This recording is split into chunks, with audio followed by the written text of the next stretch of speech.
اور اللہ کے فضل سے اہل سنت و جماعت ملک پاکستان میں اور پوری دنیا میں سواد اعظم کی حیثیت سے موجود ہے۔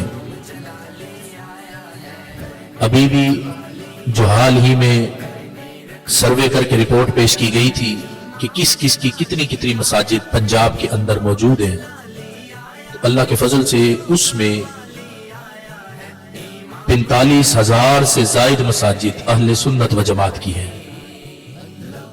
اور باقیوں کی تعداد کو دیکھا جائے تو آدھے سے بھی آدھی تعداد بھی ان کی نہیں، یعنی باقی سارے مل کر بھی اکٹھے اجتماعی طور پر ہو کر بھی اہل سنت کا مقابل نہیں ہو سکتے۔ تو اس لیے اس ملک پاکستان کے وجود اہل سنت کی وجہ سے تھا، اور اب پاکستان کی بقا بھی اللہ کے فضل سے درود و سلام کی برکت سے ہے۔